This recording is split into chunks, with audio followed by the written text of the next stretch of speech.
Merrimack TV is committed to our community. From gavel-to-gavel coverage of town and school board meetings to updates on town services and projects, we aim to keep you connected.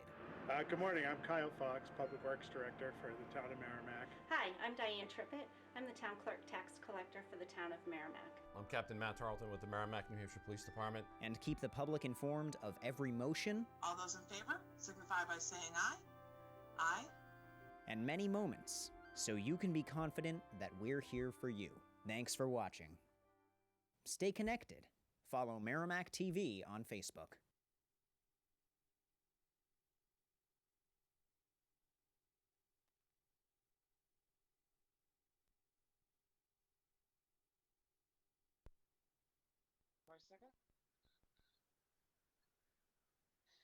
Good evening and welcome to the Monday, June 15th, 2020 meeting of the Merrimack School Board. If you could please rise and join me in the Pledge of Allegiance. Can anybody hear me? Yes, we can. I pledge allegiance to to the the flag flag of of the United States of America and and to the republic for for which which it it stands, one nation, under God, indivisible, indivisible, with liberty and justice for all. Thank you and apologies. I did not realize the corner of my chair blocked part of the flag. So we will learn for next time. We moved our camera a little bit. So item number 2 is public participation guidelines for tonight's remote meeting. So because we're remote, we cannot take live testimony. So anyone wants to send public comments, please send it one of 2 ways. You can send it to public comment at sau26.org, or if you go on our website, which is www.sau26.org, on the posting of our meeting tonight, you will see a linked form. You can fill that out. Regardless, we do require your name and address for the record. So if you're sending an email to public comment at sau26.org, you must include your name and address for the record. Based on the amount of information we get tonight, our goal is always to read off verbatim the comments as we receive them.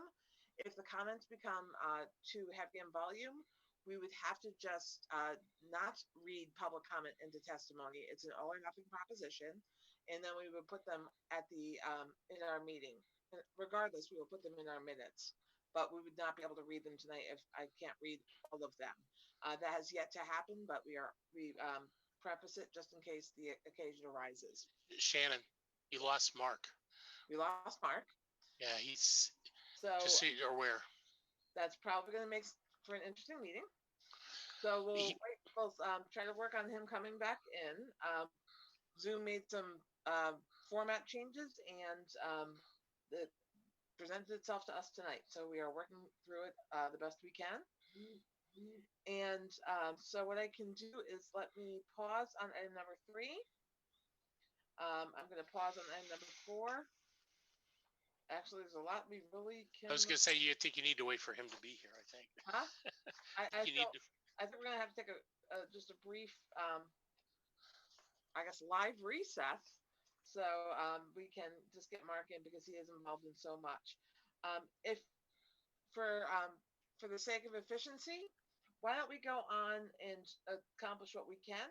So let's get on to item number 7, which is the approval of June 1st, 2020 school board minutes. I'll entertain a motion to approve. Made by Andy, seconded by Naomi. Are there any edits to the June 1st, 2020 minutes? Cinda.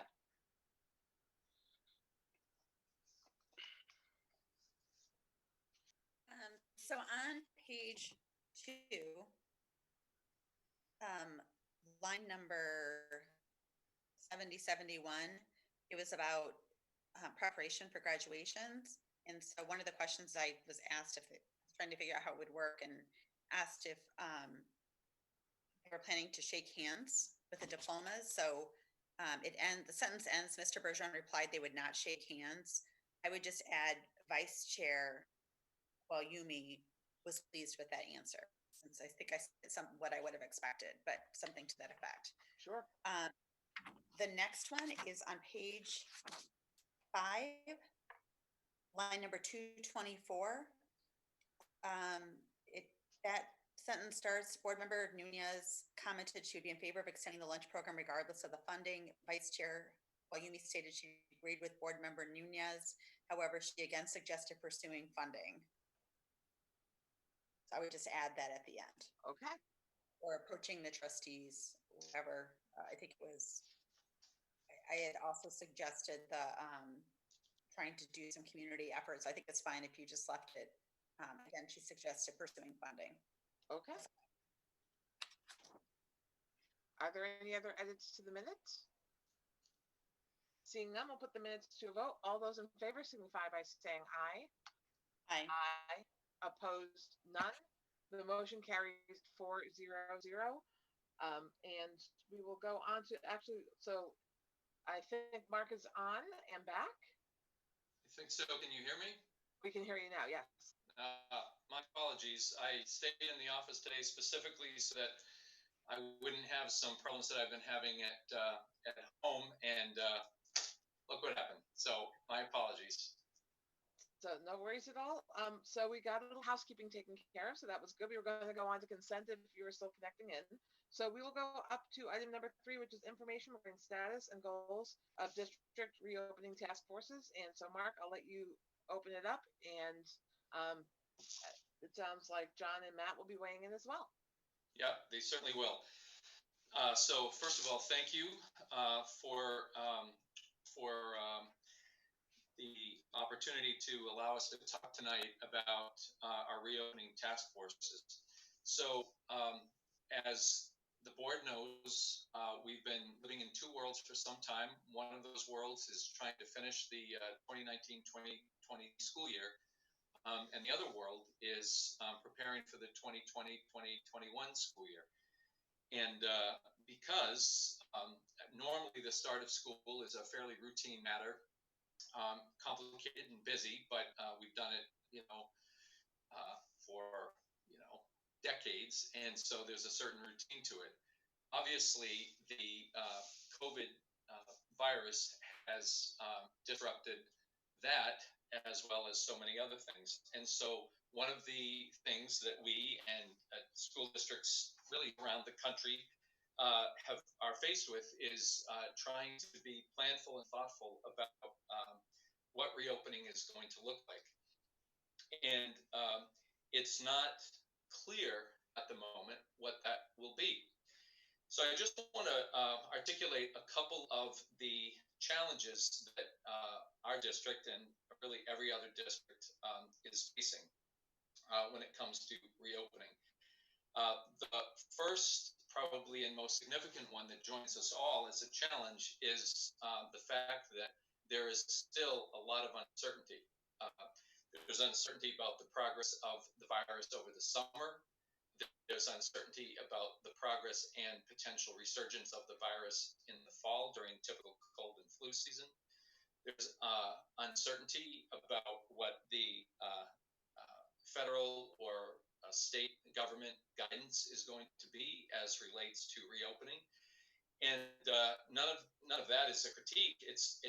We're all operating under the same uncertainties. But what we cannot do is wait all summer to see what unfolds. It would be really wonderful if we could do that. But the fact is that some pretty significant decisions are going to have to be made sooner than later, so that we can plan appropriately for the start of school year in some form. And so that to the extent that the school reopening process and follow-up is potentially quite different than a typical year, we're going to need to inform our families as soon as possible so that they can make proper adjustments as well. So while it would be nice to say, well, why don't we hold and let's see what develops, we just can't. And so we have initiated 9 task force groups, all of which are geared to providing recommendations about what will be the conditions under which we can reopen in the fall. So for the purposes of the board and the community, I'm just going to reiterate what those task force groups are. So the first one is dual on-location / remote learning task force, and that's led by Don Fabrizio. And in the broadest sense, that is focused on educator professional development, curriculum, and remote learning platforms and tools. It also has a component of many other things that relate to our most important task, which is the delivery of curriculum and instruction. We call it dual on location and remote because the fact of the matter is that it is quite likely that one scenario that we're going to have to contemplate is a scenario whereby we have some of our students on certain days on location and some of them working remotely. And the reason for that, and I'm not announcing that right now because our task forces have still weeks and weeks of initial work to do. But the fact of the matter is that when we have to realize that when we bring 4,000 people back into a finite space and 800 staff, that is a potential contagion point. And I don't think that we know nearly enough about what the future holds to suggest that we can risk the health and safety of our students and their families and our staff. And remember that the clients we serve are children. So we have preschool students, kindergarten students, first, second grade, who by their very nature, perfectly natural, engage in activities that are counter to the ways that we've learned to avoid illness. Hands and mouth, hugging, really working closely with each other and their teachers. And so as much as we want to continue to promote all of that, we have to be mindful that that could be a contagion point. And I don't know, and I don't think anybody listening knows for sure what would happen in the fall. And so we're going to have to contemplate the possibility of some version of remote and on-location learning. And so John's task force is specifically geared to figure out how to do that. So here's what we know. We know that we can do school live because that's the tradition of schools. We know that we can provide instruction, curriculum instruction remotely, and we're doing a lot to learn about that. What we don't know as well is how to work a hybrid model if that ends up being what we have to do in order to accommodate the other goals of social distancing and so on. So that's a big task, and John is working on that, and he's going to say more about that work in a minute. We also have an infrastructure task force that's led by Matt Chevenel, and Matt's going to speak about that in a little while. But the bottom line there is that we have, both in our school physical plant and in our offices, central office, student services, maintenance office, as well as our main offices and all of our classrooms, we have a lot of work to do to investigate and understand what are the things that need to be in place infrastructure-wise to ensure that we can bring people back to school in a safe environment. And so Matt will say more about that, but that is one of the most fundamental things of all that we need to be looking into right now. We have a health and hygiene task force. That task force is comprised primarily of our nurses with the help of some other health experts. And those folks are literally going to provide guidance really in a way to everybody about what are the health and safety recommendations that must be put in place in order to provide a healthy start to our school year. And in addition to that, what kinds of instruction must we provide to our students about how to proceed when they are back in school? And that has to be calibrated to the language of students. So if you're a kindergartner, you have to learn certain things in a way with language that would be different from when you talk to a senior in high school. The goal would be the same, but they have to figure out a way to use what we call student-friendly language. they're going to be working on that. We have a special education task force that's specifically um, um, focused on the very challenging issue of special education delivery. We feel really good about the services that we've been able to provide to our students in special education and their families. However, there is room for improvement for sure, and the task force is going to look at the ways in which we can provide those services. This is a particularly challenging one because in some cases, the requirement of special education makes it necessary for a teacher and student to be, or a therapist and a student to be physically present, particularly in cases with occupational therapy and physical therapy, when the limits of remote learning are really most obvious.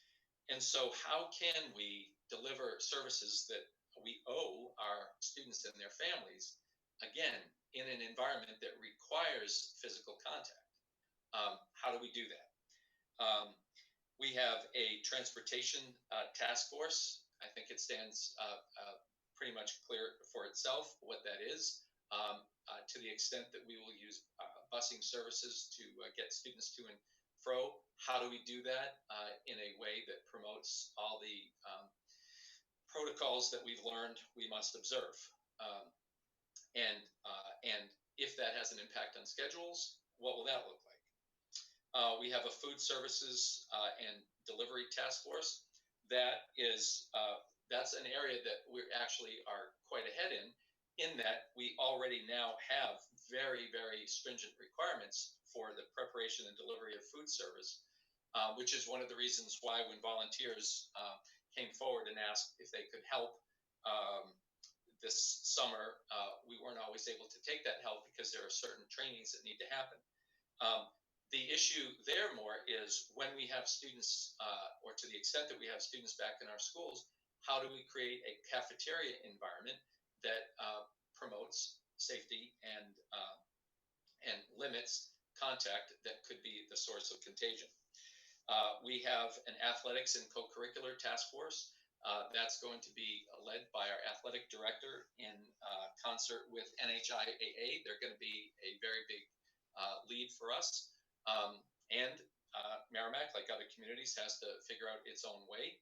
And so we're going to take their advice and incorporate that into what works best and well for us.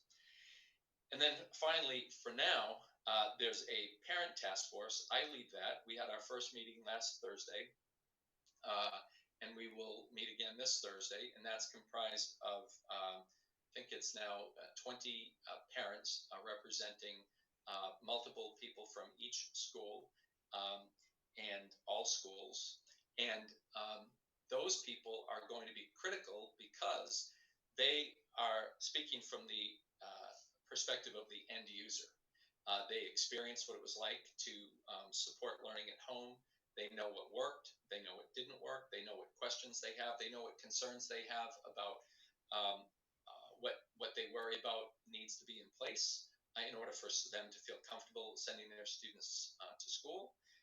They know what they need to do to send their students to school to feel confident about the proper learning that needs to be in place. So those people will be absolutely vital to be advisory to the other task forces to represent the interests and the concerns of parents. Our good friend Johanna Karoma also recently mentioned, our student rep mentioned that it was in her mind important to have student, particularly high school student representation. And so I'm working with Principal Putney on that as well. So, so those are task force groups that are up and running right now. Because we don't have a tremendous luxury of time, I've asked for initial recommendations by June 30th so that we can begin to act on some of those recommendations. So for instance, if there are recommendations about the purchase of safety equipment, whether it's plexiglass dividers or hand sanitizers, we'll have time to be able to get those in place to the need according to the needs as we define them. Remember, Merrimack is one district among districts in New Hampshire, among districts in the country, and districts in the world that are really looking for the same resources, and so there needs to be some good lead time. It's very likely that we're going to have to do work throughout the summer, so June 30th doesn't mark the end of work. It marks the end of a beginning where we can make and begin to act on recommendations. Our goal would be to provide to the board as early as our July meeting, which I know we'll be talking about shortly, with an answer as to what our recommendation will be for the fall. And our hope is that that will be in time both for conversation and dialogue with our community about what those ramifications will be, and to allow time for us to get things in place so that we can be up and running in some form. So before I turn it to Matt and John, I just want to reiterate one thing. I wish that we knew the answer to all the things that we have questions about, because it would make our work so much harder. So like everything else about this, we're operating absent any certainty. But we do know this. We know that no matter what Merrimack decides or what the governor or the commissioner of education decide, parents are going to have to make their own decisions about how they feel about what decisions we're making, and that we're going to have to accommodate a variety of outcomes in order to do what we do, which is educate our students. And this pandemic is forcing us to really open our thinking wide as to what that might look like.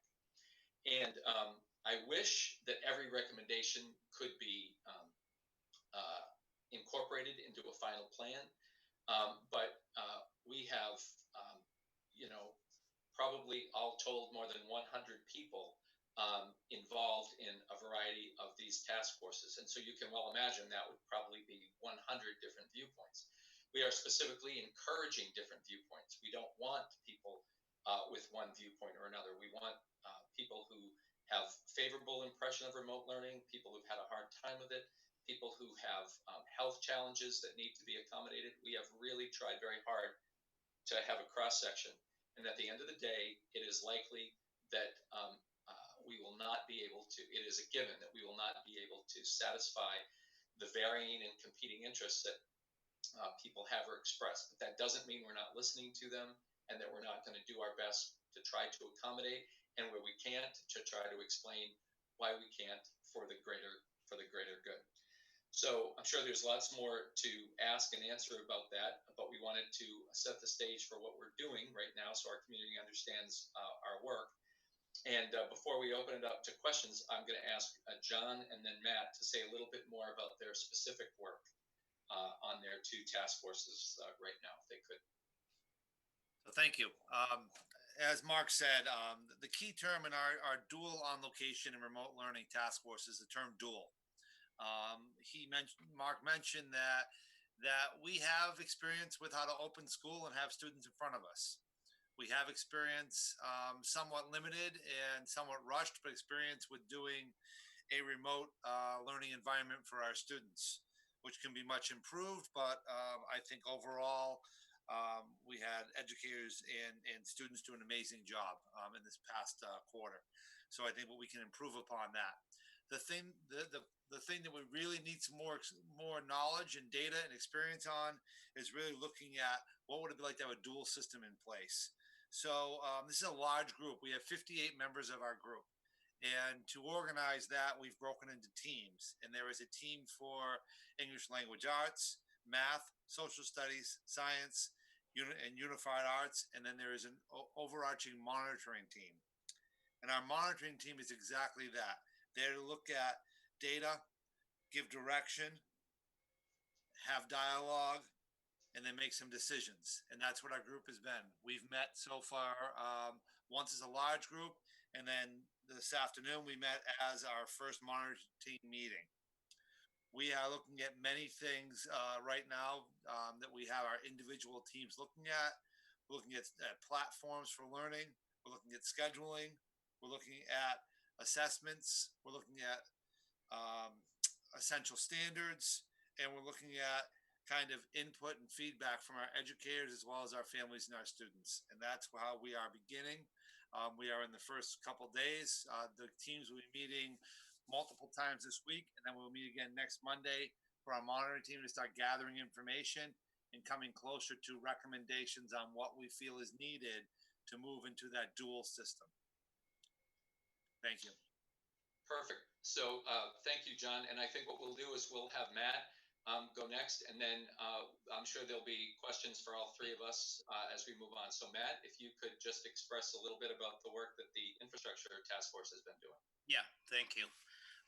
We've kind of been doing it the reverse way of what John was doing. We're collecting information, questions, concerns, ideas for the past week and a half amongst the membership of the committee via Microsoft Teams.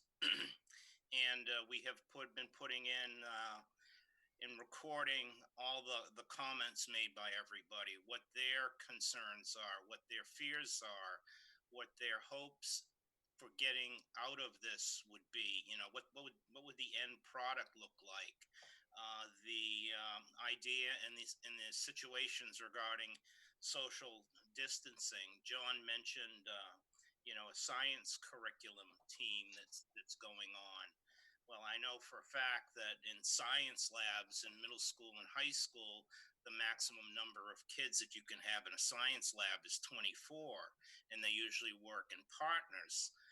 However, if you're looking at socially distancing those students, you can't have 24 in that room anymore. You have to have probably 12, and maybe you have to have dividers between some of those workstations. We're not sure about that. So those are kind of the things that we are looking at, because we want to give parents and the community the assurance that we have indeed done the best we can as far as our homework goes, and to get the physical infrastructure to a certain situation where they feel comfortable having their kids come back to school.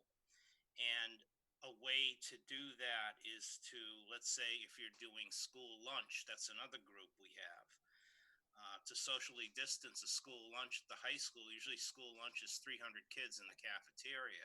We all know what that looks like, having walked past the cafeteria during lunchtime. But actually, if you're looking at doing less than that, you're looking at maybe 150 kids at a time go into the cafeteria. How do you manage that? And how do you set up a situation or a schedule or time frames that allows that to happen, and not feed kids from 9 o'clock in the morning till 2 o'clock in the afternoon? So there's a lot of things that we're looking at in the Infrastructure Task Force, which basically will influence how we do transportation, and then how we will do food service.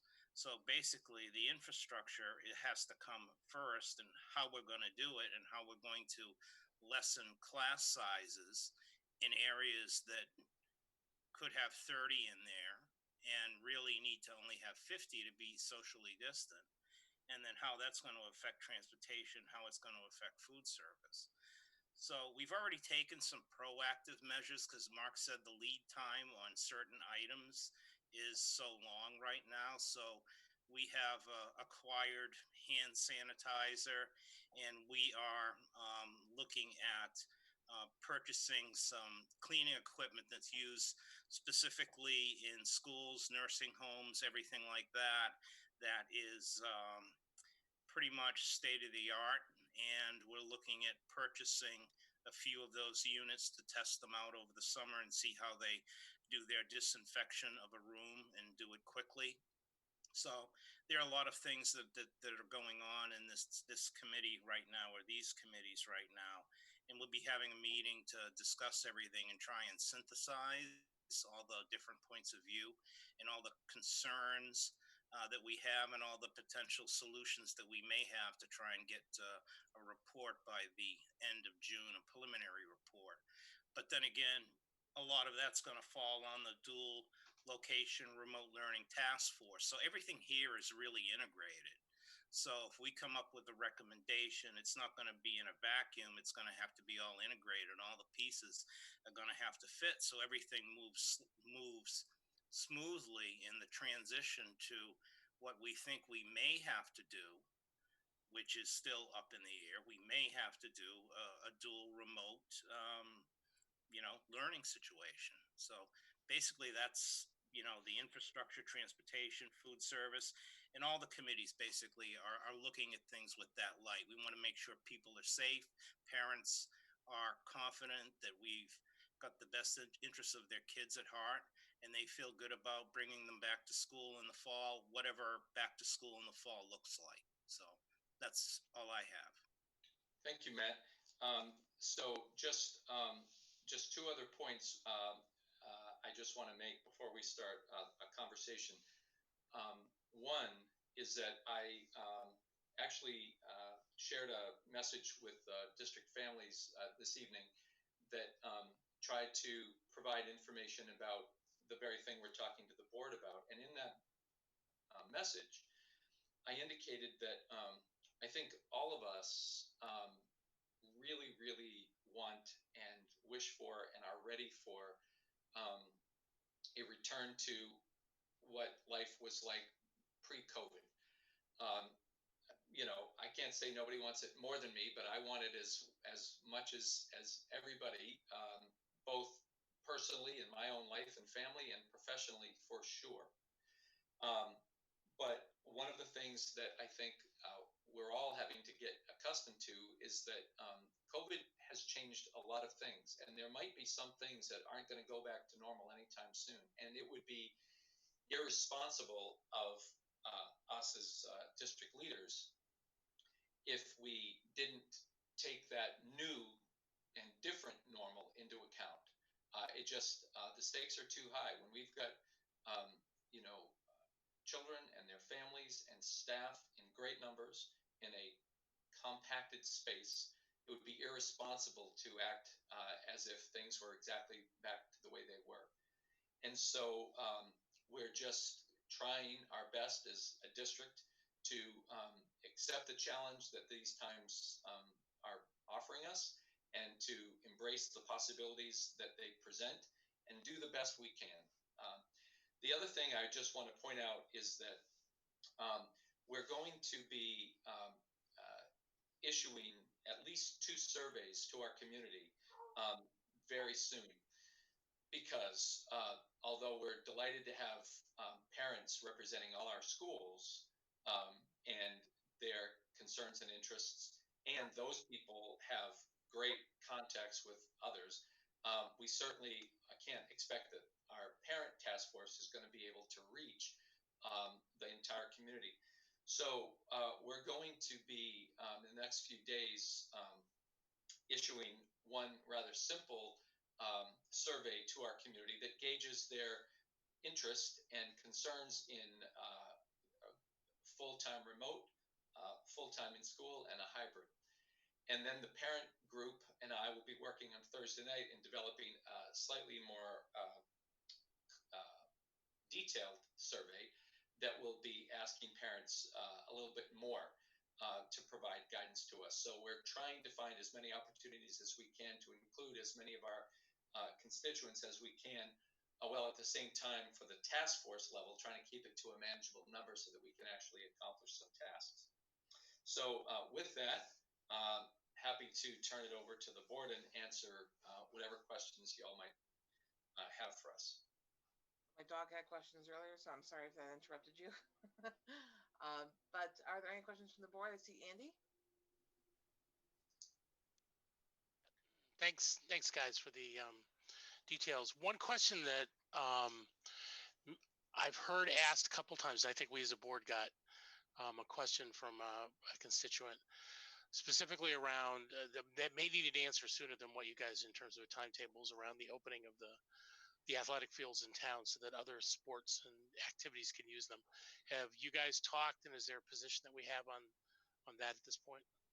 Yeah, so I appreciate your asking that. You actually, Andy, you provided an opening because I was going to raise that a little bit later, but I'm happy to do it now. So today's June 15th, and as you know, today marks a big day in the state of New Hampshire because it's a different reality now for restaurants. It's a different reality for a number of entities as we move into another phase of reopening. So up until this point, we haven't been able to allow for the use of our fields because we've been in a stay-at-home order and under the governor's emergency order. We now, given what literally happened today, we have more discretion about that. And as you can imagine, what this requires is consultation, among others, with legal counsel to just be sure that we fully understand what, if any, liability we bear with the reopening of our spaces.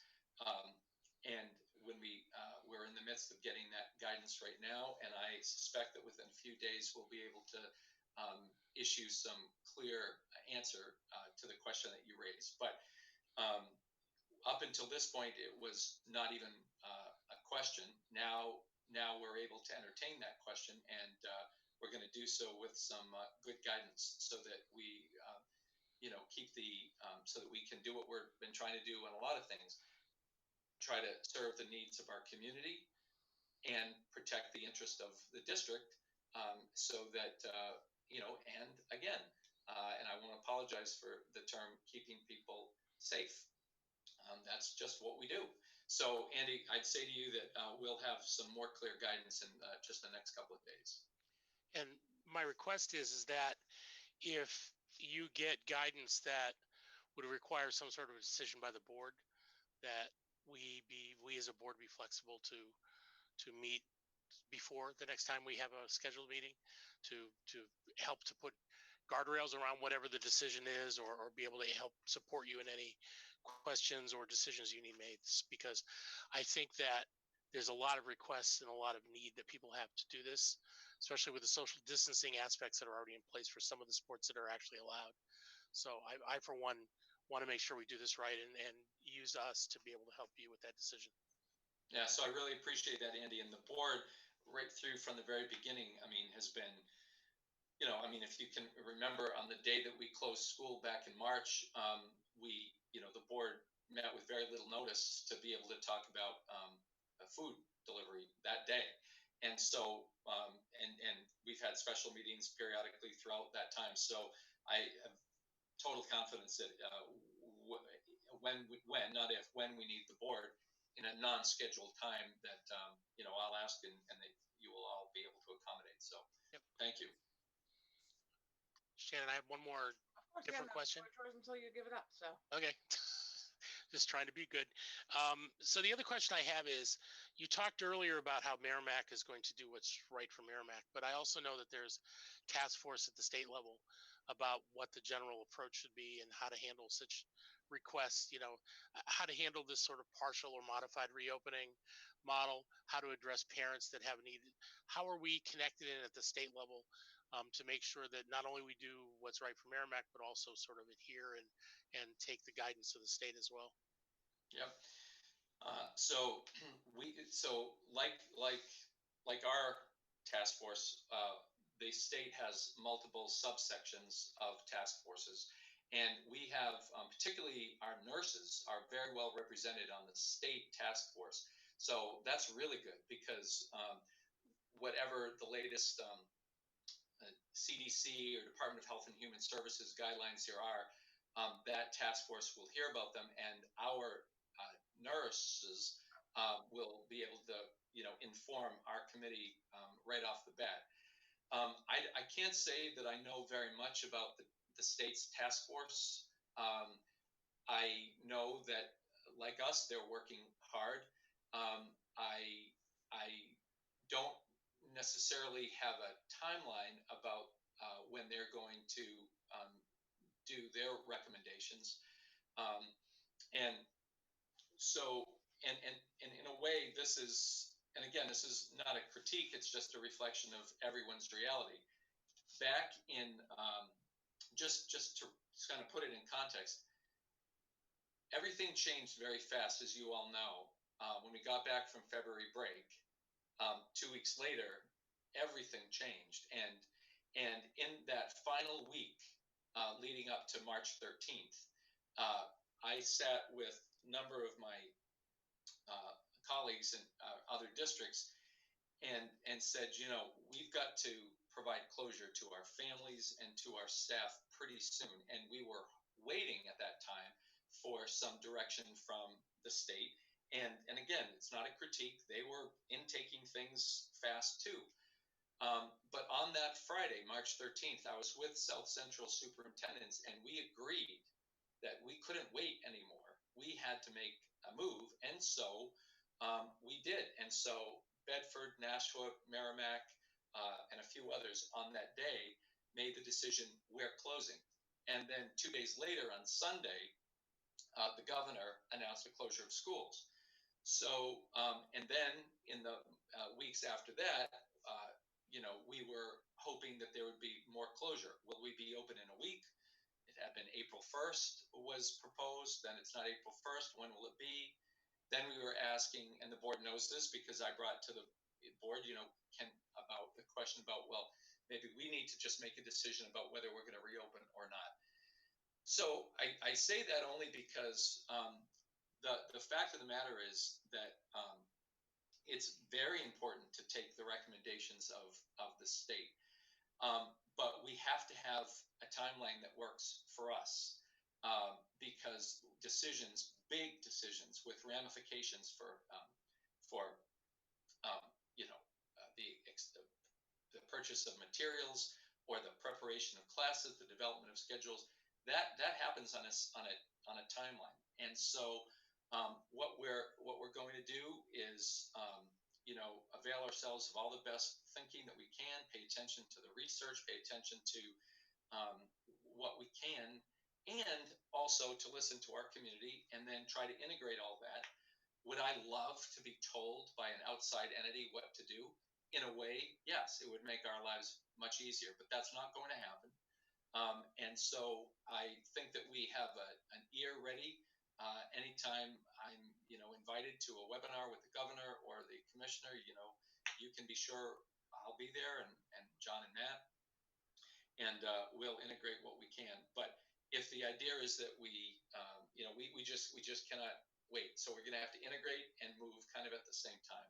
It's a dance, not a comfortable dance. Right. No. And I think the thing I was actually worried more about was the governor has made several executive orders during all this to allow more flexibility for the districts to do remote learning and the privacy issues and all that stuff. I'm assuming they're not going to disappear, but should any decision be made that would tighten those up, we need to make sure a decision we've made doesn't conflict with some other higher level state decision. So right. I think that was the main reason. Right. So the other thing, my final area question is around the budget side. So I know last time we met, we talked about what we thought the impact was going to be on the current fiscal year, the 1920 fiscal year budget. And it will be good once the dust has settled to find out what the bottom line on that is in terms of what might extra or what the impact would be in terms of the budget for that. But when we head into the 2021 budget, the one that's being voted on, so we've got a default versus a proposed. What you've talked about at a high level is decisions that you make that might impact budgeting. Like, for example, you talked about the cleaning of facilities and trying some new things. That would be things you obviously didn't have even a remote thought of doing back when we did the budget crafting, right? That might be more expensive.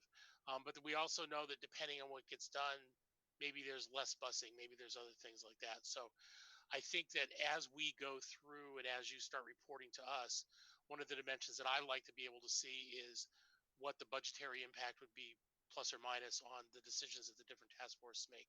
Because as we go through, we need to get an idea for how we fit budget-wise going into this and take into account, the impact of the taxpayers and if there's any decisions that we as a board might want to consider one way or the other. So just keeping us in mind so that as we go through this, we can have that budget sort of in the focus. Yep. So definitely for sure. I just a couple of things that I would say about that at the outset. I you know, in let's say in the past, on a I'll give you an example. We have there, there has been there have been times when um, enrollment has required the addition of a classroom position well after the budget has been settled, and it's been necessary and understandable, and yet it's been sort of an add-on to a budget that was already kind of approved. And I said to the board and the community that at in the fall, we were having and a surging enrollment, and yet and I proposed what I proposed based on what I thought was in the best interest of the uh, goals of our district, um, and that even if it turned out that it would have been better to have more, I wasn't going to come back to the board. We will, as a district, work within the budget that we have. So that continues to be the goal. And it's going to be very, very tricky because I didn't contemplate a pandemic when I made that promise. But, I take that promise seriously because I know that our community, while they want good and functioning schools, also have suffered financial blows as a result of this as well. And so we can't be flippant. And so what that means is that the district is going to have to probably prioritize differently than it had planned to so that we can, accommodate the needs that are brought on by the pandemic while staying within the confines of the budget that the town will choose to give us in about a week's time. And so that's continues to be the pledge. And we'll at our July meeting, we'll have a much better sense, at least initially, of some of the expenses that we're going to have to incur. And we may even have a sense of some of the savings that we might be able to enjoy given some decisions that get made. And I would just continue to ask for the patience of the board and the community, all of whom understandably would love closure on, can we have a dollar amount for this and that?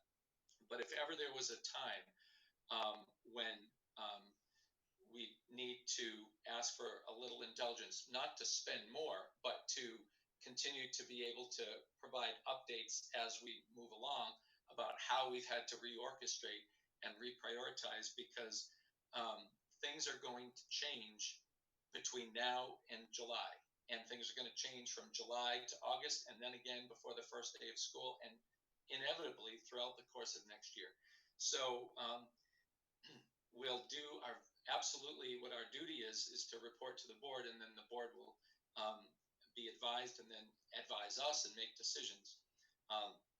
And I'm forecasting that there may be times when we have less detail than everyone might like, and it's merely a function of the conditions under which we're operating. But I will say again, we will work within the budget that the town votes on, and we will make it work internally. That's what we said we do, and we will do that.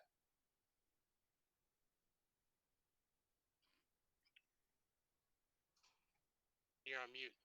You're pointing, but you're on mute. Yeah, you're. So I see Cindy and I see Matt. Matt, are you answering Andy's question? Because if that's Well, it is rather pertinent, so I'd like okay, to. and I'll go to Cindy after that. I've got your hand. Yeah, let's not forget that we have $397,000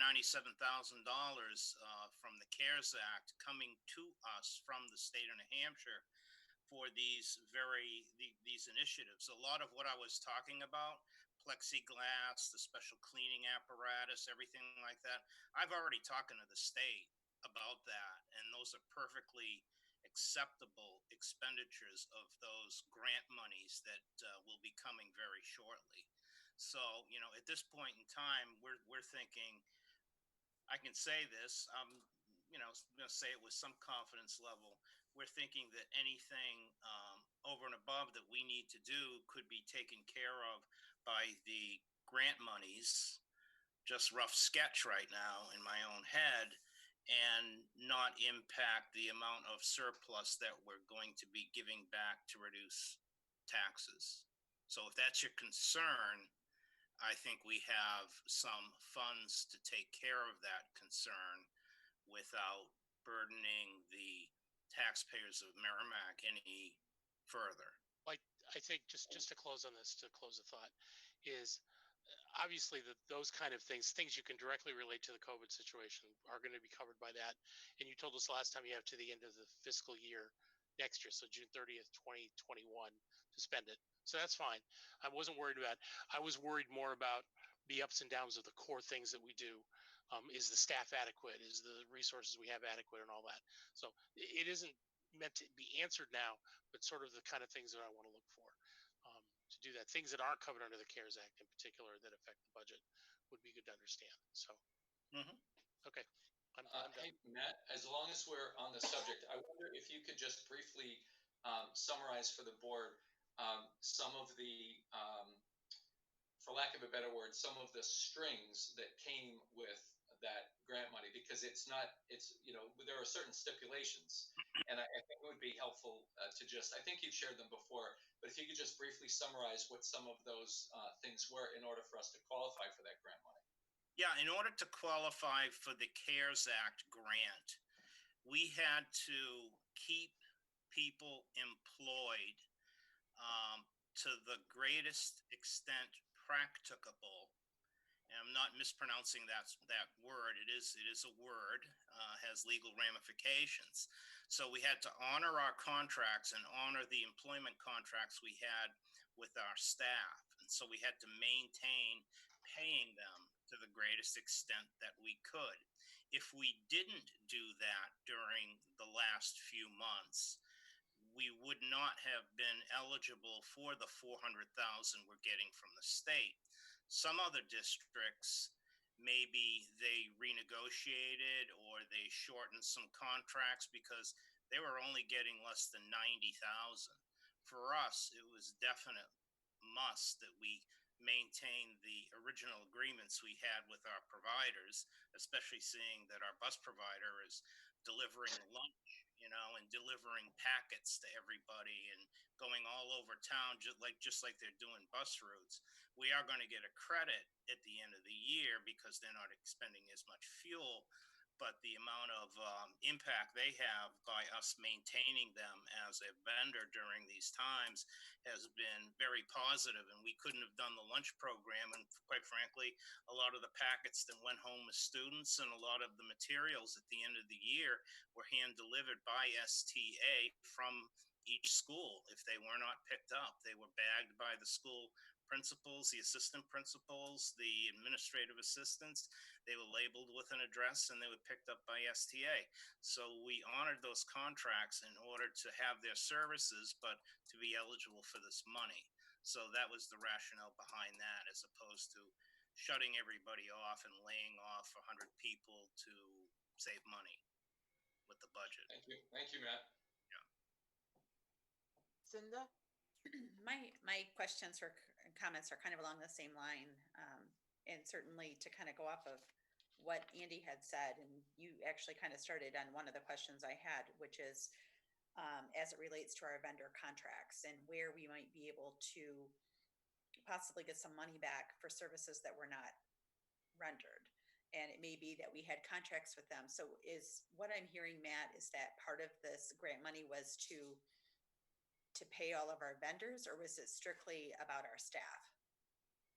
In order to get the $397,000 to help and assist us with COVID-19 related activities, which we're talking about now, which the committee that has formed is going to be looking at for the future and putting into place during the summer, we had to, by law, keep our employees and our contracted vendors paid. It was a strategy by the state government to lessen the unemployment rate, so you wouldn't have a bunch of drivers go to the unemployment lines and get the money that way. The district would pay the money. The district would be therefore eligible for the funding, not use that funding to pay for those contracts. So, so we got this money, but I mean, what I was wondering, I guess where I'm kind of going with this is, you know, like, for example, we went back for some of the agreements that we had for DC and those type of scenarios where we were able to get some reimbursement back. And I guess at the end of the day, I'm trying to figure out or understand if we've been able to recoup any other funds, not for the parents and families, but if there were funds for the district that we were able to recoup because of COVID. Oh. And the other piece to that would be going forward as certainly vendor contracts get renewed, if there's a way for us to be consider any clauses that we may need to put in those contracts that might protect the district in the event that we don't utilize all of the said services in a way that, you know, we look at it in just under a new lens. Oh, no, absolutely. For the year coming, we'll definitely look at that, but that's kind of to be determined. We may be utilizing them more. I don't know what the future is going to be holding for us with this. You know, if it's a dual system, you know, you're talking, you know, I don't want to get into the minutia right now, but we're definitely going to be looking at if we can save money by reducing the number of buses. We're obviously going to do that. We can do that in our contract right now anyway. But if, sorry, somebody posted something in my team here. So if we can definitely do that, we can definitely do that and save that money. As far as anything recouped, I know the Disney trip, we were expecting the 11,800 that we had fronted for the Disney trip, the students paid and we reimbursed them. That money is going to be coming back in the fall. So there's going to be a net impact of zero on this operating budget because I'm going to take that as a receivable on the balance sheet and put it in there. So you're not going to feel that money going anywhere. It's going to be offset. So can you tell me as it relates, you know, what is your understanding of what other districts have done? You know, have most districts taken this agreement from the state and received some of the money versus, like, you know, it was Has anybody turned down the money? The answer, not in the South Central region, as I can tell. No, not at all. No, I'm just trying to understand. I mean, it seems like there's a cost benefit there, at least when I think of the vendor contracts or some things like that. Not that I'm saying I think we should have. I'm just curious, kind of. Yeah, if you look at the STA contract per month, and you were to let go of all the drivers, aside from having nobody to deliver the school lunch, which was a board decision, you would have probably saved, you know, let's say around $300,000 to lose, you know, not $397,000. So in that situation, did the bus driver still get paid? Yes. Versus the bus company then not paying their drivers and then making a profit. You know what I'm saying? The bus drivers, it was a stipulation of our agreement that the bus drivers would still get paid. Okay. All right, thank you. Absolutely. Thank you. Naomi. While we're still on this agenda item, I just wanted to pop out there. For those who don't know, I'm attending the dual on location remote learning task force meetings. And so far, I have to say it's been a great experience. The first one where people were breaking out into breakup rooms, talking and coming back went really smoothly for holding, how many people is it, John? 60 something? We have 58 total, and thank you so much for your attendance. It's been it's been great to have you there, and I apologize for remiss in not mentioning during my report out, but no, it's been a great partnership, and you know, Naomi does sit as part of our monitoring team, and you know, her her role as a board member is there, and we've talked a lot about how important her role is going to be as we move forward in helping us, talk to our community about what our plans are. So I appreciate your partnership with that, Naomi. Thank you. And it's also just useful to note that apart from making me feel good to hear all that, the board does have participation in this process and ways to talk back and forth with the school community as it does its work. I would have to say that, this is a very preliminary discussion. I'm glad we're having this constant communication about it. I think that we may not have all the answers tonight, and if we did, we probably jumping the gun. But I think we're doing a lot of work that's showing kind of how it's enlightening us to the different avenues that we're going to take. Again, we're in a lot of data collection, but with that comes, I think the responsibility to kind of show the process of how we're trying to get to the next normal, because it's been a challenge, I think, for all involved. And I think Mark put it well earlier that every family has to make a decision for themselves. And when you're thinking about whether it's going to be childcare based, whether it's going to be work from home based, there's a lot of responsibilities that have to be probably secured now, because it can't be something that you can, after all this, that you can necessarily spring on a company that may be back to work in September. So, this is very good that we keep having this dialogue. And I think the other thing I would say is, we as a board, we as a district encourage feedback. We're very happy to take testimony from families. When things were tough, those emails from parents telling us what was tough about things probably helped to, put some context into it. Even though I think some of the people were experiencing it themselves, but others just don't have kids at the younger ages that really understand, what it was like to try to work and educate kids.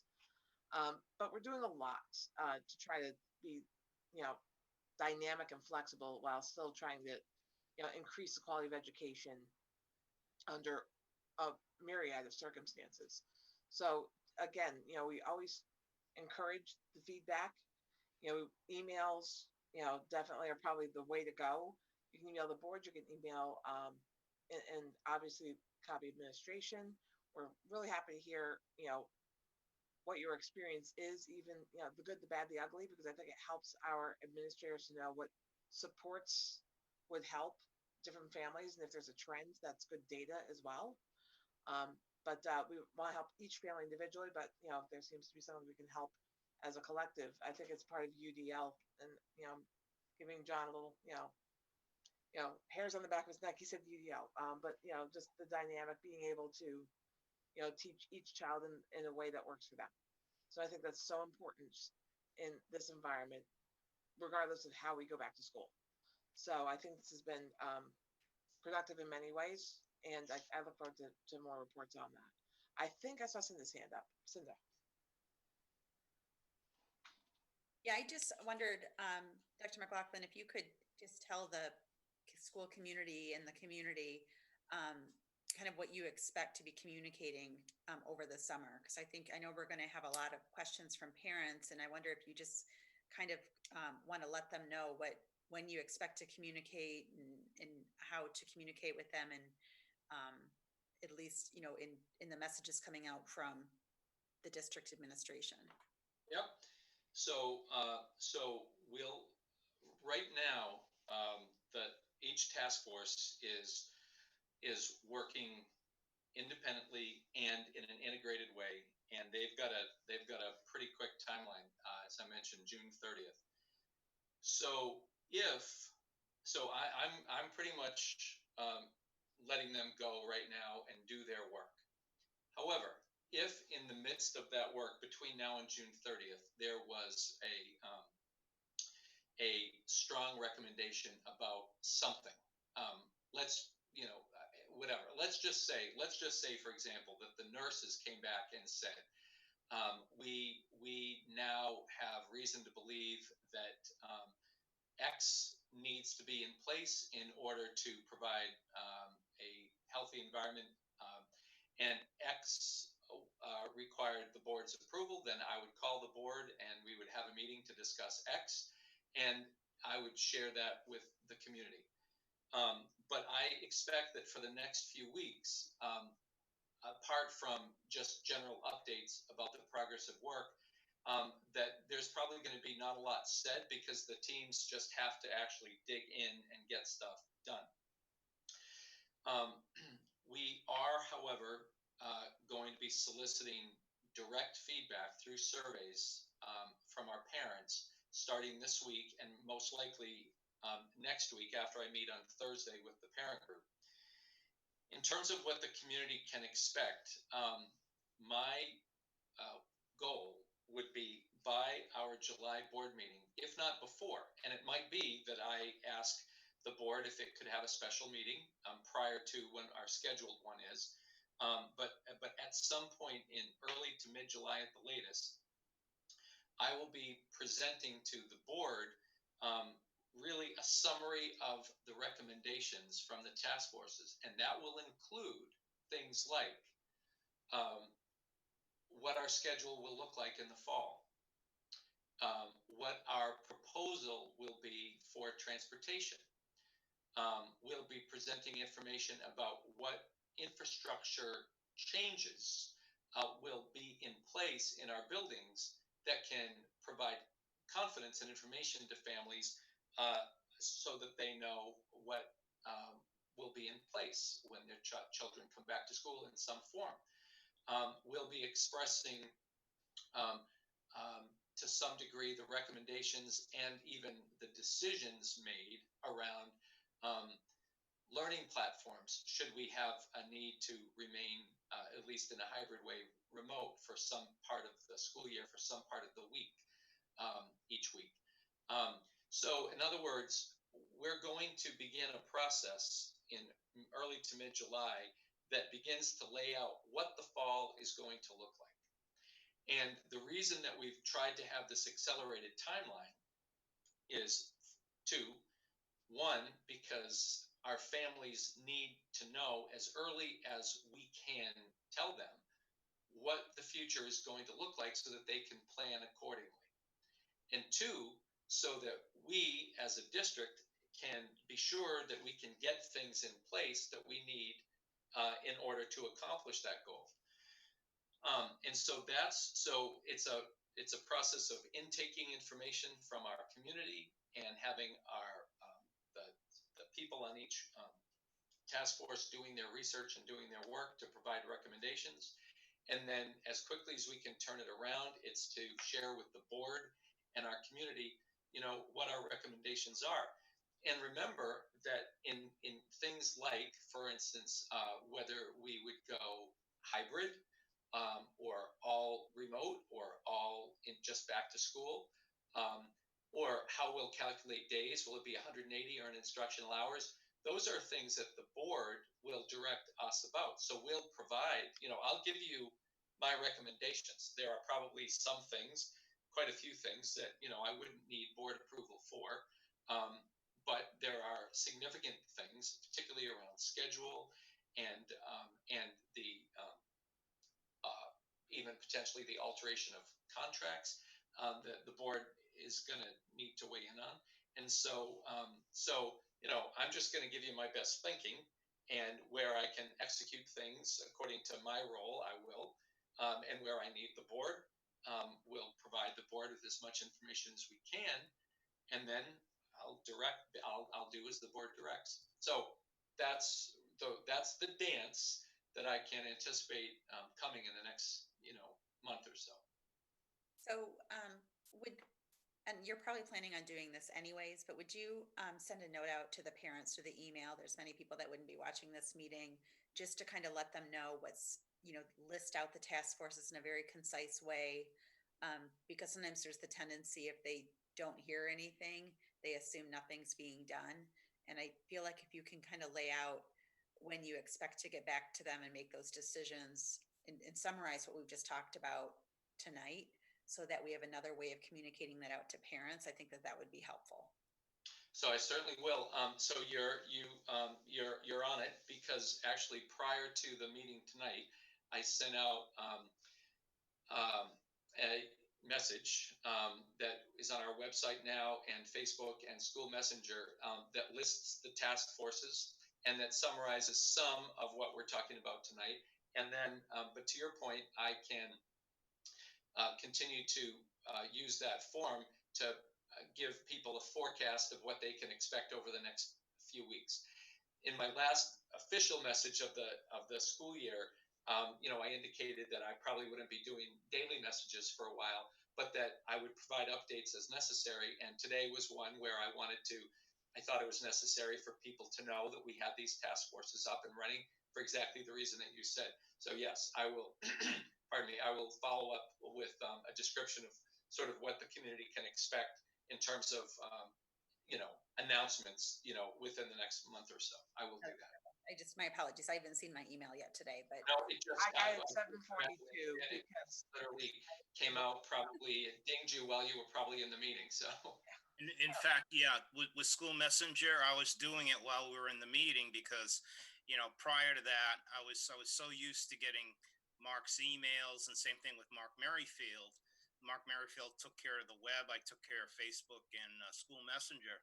That it'd be like 9 o'clock at night some night, and I'd be like worried, like, where's Mark's message? Where's Mark's message? And my wife was telling me, just it'll come, you can go to sleep. And so sometimes we were in those situations, but today he kind of hit me with a surprise, which he started his message with, hey, surprise isn't on the message. So we made sure we got that one out. Now we'll have to be on the lookout for those things, so yeah, sorry, Matt, I like to keep it interesting.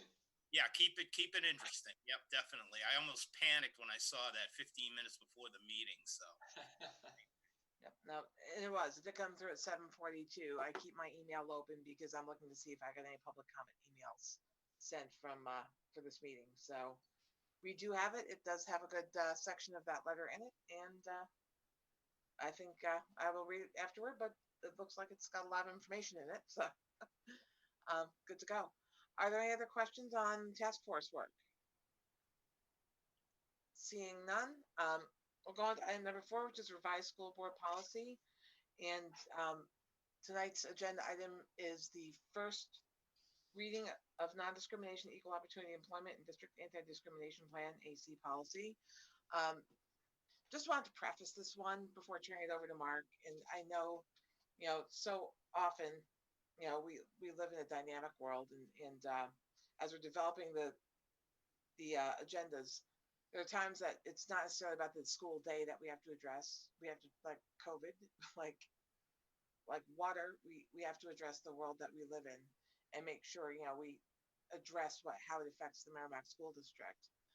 Over the past several months, we've experienced unprecedented threats to our health and safety posed by the COVID-19 virus. A necessary but very difficult response to the threat was the separation from each other and what we've been required to observe as a means of preserving our own health and that of our families, our neighbors, our friends, and the wider community. Throughout those worrying months, our children have relied on us to keep them safe and to provide comfort in the midst of great uncertainty. Recently, we've seen the emergence of another kind of separation that must be addressed vigorously because, once again, our children, the students of Merrimack School District, must be assured that they're safe, welcome, and included in every aspect of our school district operations. School district policies, practices, and curriculum and instructional delivery methods must continue to be reviewed and, where necessary, aligned with the principle that lies at the heart of our obligation to all students, the assurance that the needs, interests, and diverse experiences of all of our students finds a safe place within our district to be shared, explored, and valued. Tonight, we're going to have our first reading of a revised policy on non-discrimination. The intent is really simple. It's to affirm to all of our students and all of our families and all of our staff that the Merrimack School District welcomes all, regardless of the difference, and will support the continued development of conditions around which we can unite for one purpose: to provide a work environment for all staff and an education to all students in the conditions of safety, respect, and acceptance of all members of our school community. And with that, I want to turn it over to Mark. Thank you, Shannon. So, as we've done periodically throughout the year, one of the many functions that's so important of any school board is the adoption and oversight of important district policies. And we were on track to be really providing the board with a series of policy reviews. And then when the COVID crisis hit, other priorities took place. But it's very important now to return to one of the central goals of our work. And certainly given both the outside realities, but also obligations we have under state law. In fact, particularly SB 263, Senate Bill 263, that requires both the regular review of non-discrimination policies and the development by the superintendent of a plan. That's a state Senate bill requirement. Then it was important tonight to introduce the first reading of this revised policy. So I will read the beginning, then John and Matt will follow, and I'll finish. For those of you on the board following along, I want to point out that this policy sets the stage for the requirement that I provide to the board by a date certain a plan. And I can't develop that plan until we have a policy that authorizes me to do that. So in terms of order of operations, that's number one.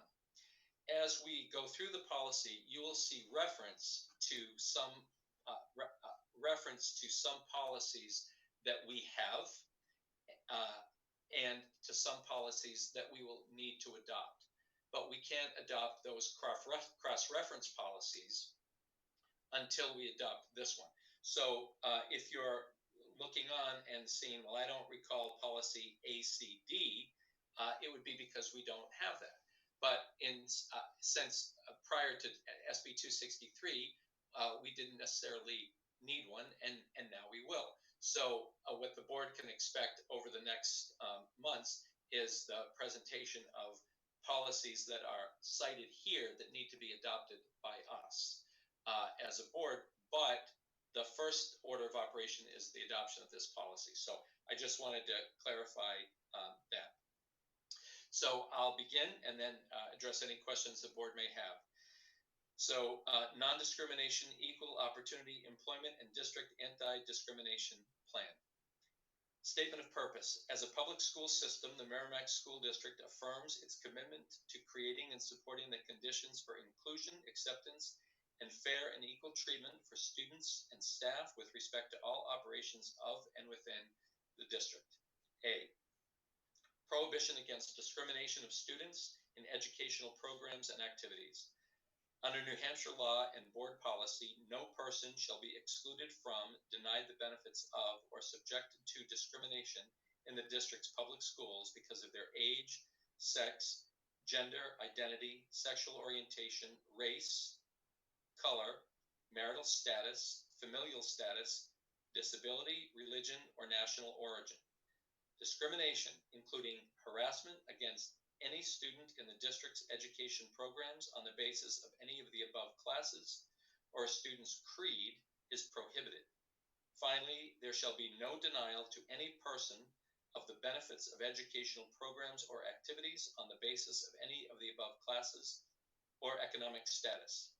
Harassment of students other than on the basis of any of the classes or categories listed above is prohibited under board policy JICK, pupil safety and violence prevention.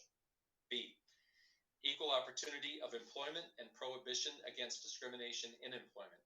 The school district is an equal opportunity employer.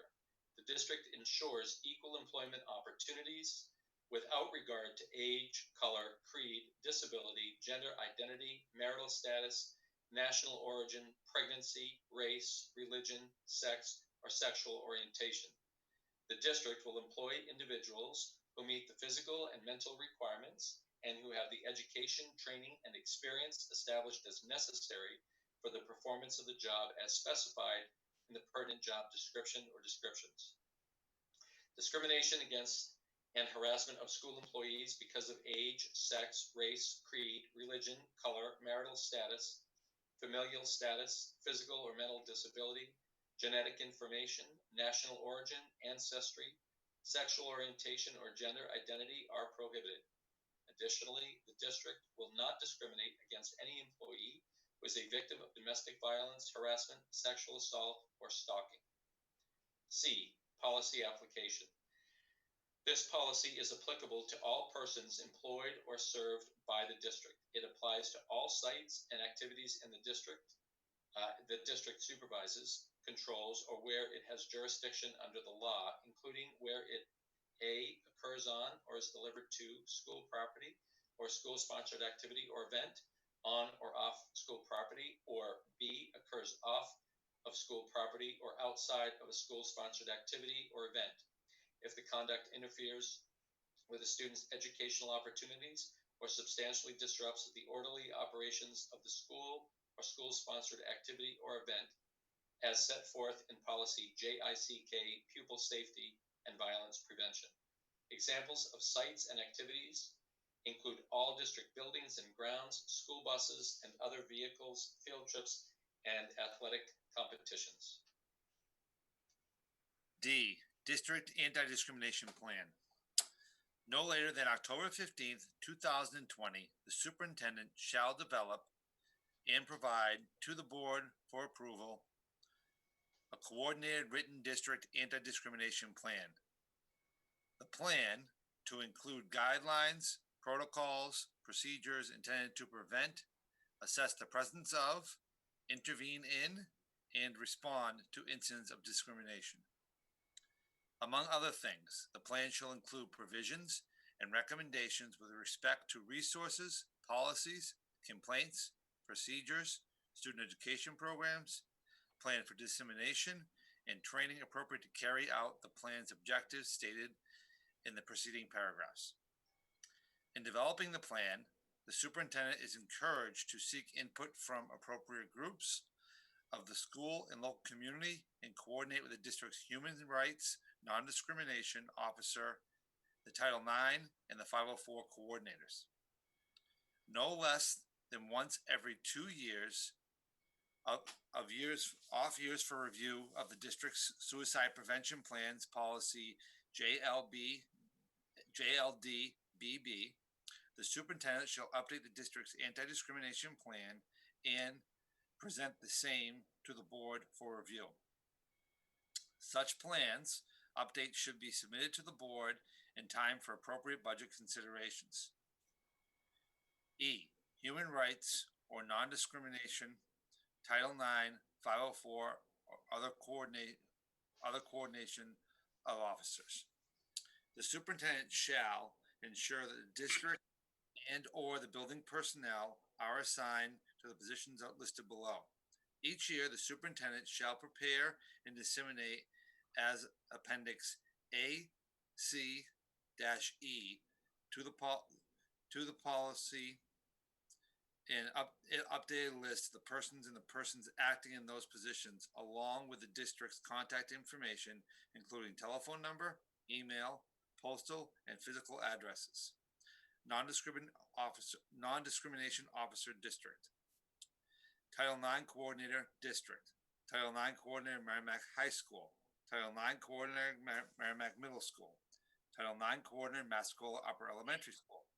Title IX coordinator Massacola Elementary School. Title IX coordinator Reed's Ferry Elementary School. Title IX coordinator Thornton's Ferry Elementary School. 504 coordinator district. 504 coordinator Merrimack High School. 504 coordinator Merrimack Middle School. 504 coordinator Massacola Upper Elementary School. 504 coordinator Massacola Elementary School. 504 coordinator Reed's Ferry Elementary School. 504 coordinator Thornton's Ferry Elementary School. The appendix will also include the current contact for relevant state and federal agencies, including U.S. Department of Education, Office of Civil Rights, U.S. Department of Agriculture, Office of Civil Rights, New Hampshire Human Rights Commission, New Hampshire Department of Justice, Civil Rights Unit, New Hampshire Department of Education, Commissioner of Education. I'll take over now. Item F, complaint and reporting procedures.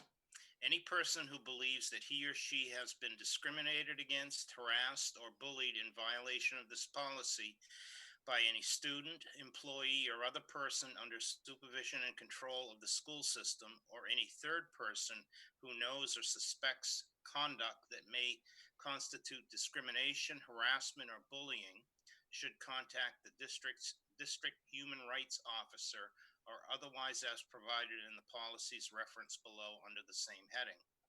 Any employee who has witnessed or who has reliable information that another person may have been subjected to discrimination, harassment, or bullying in violation of this policy has a duty to report such conduct to his/her immediate supervisor, the district human rights officer, or as provided in one of the policies or administrative procedures referenced below under the same heading.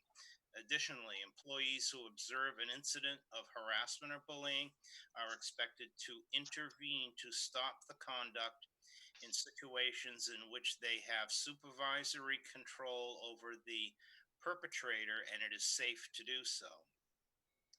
If an employee knows of an incident involving discrimination, harassment, or bullying, and the employee fails to report the conduct or take proper action, or knowingly provides false information in regard to the incident, the employee will be subject to disciplinary action up to and including dismissal. Investigations and resolution of any complaints shall be according to the policies listed below and the related administrative procedures or regulations.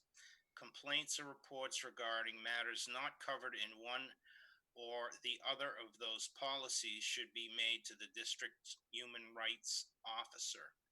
Number 1, reports or complaints of sexual harassment or sexual violence by employee or third-party contractors should be made under the board policy GBAA.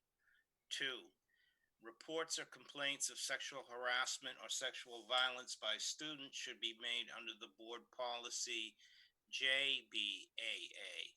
3, reports or complaints of discrimination on the basis of disability should be made under board policy ACE, except for complaints regarding facilities accessibility by disabled non-students or employees, which should be made under board policy KED.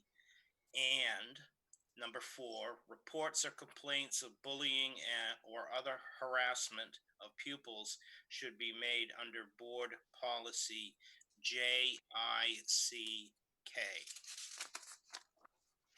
G, alternative complaint procedures and legal remedies.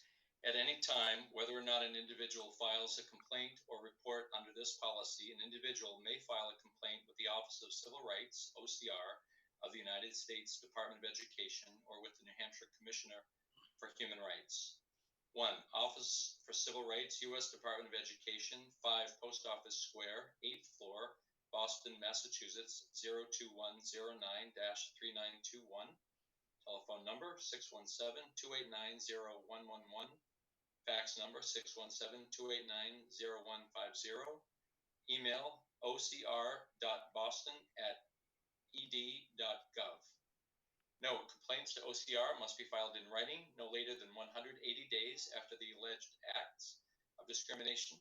OCR may waive its 180-day time limit based on OCR policies and procedures. 2, New Hampshire Commission for Human Rights, 2 Industrial Park Drive, Concord, New Hampshire, 03301. Telephone number 603-271-2767. Email humanrights@nh.gov. Notwithstanding any other remedy, any person may contact the police or pursue a criminal prosecution under state or federal criminal law. H, retaliation prohibited. No reprisals or retaliation of any kind will be taken by the board or by any district employee against the complainant or other individual on account of his or her filing a complaint or report or participating in an investigation of a complaint or report filed and decided pursuant to this policy, unless that person knew the complaint or report was false or knowingly provided false information.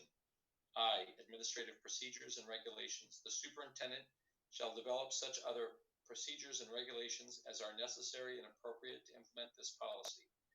J, notice of compliance. The superintendent will provide notice of compliance with federal and state civil rights laws to all applicants for employment, employees, students, parents, and other interested persons as appropriate.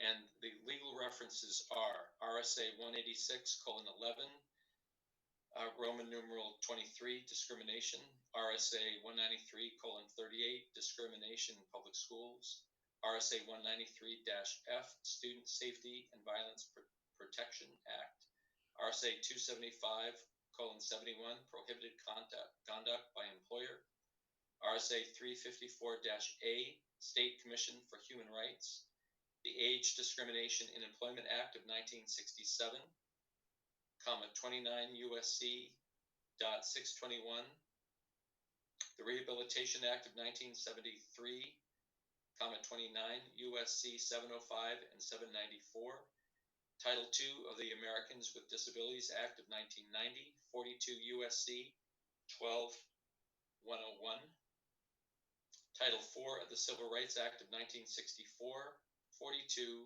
USC 2000C, Title VII of the Civil Rights Act of 1964, 42 USC 2000D, Title IX of the Education Amendments of 1972, 20 USC 1681, New Hampshire Department of Education Rule 303.01, I, School Board Substantive Duties.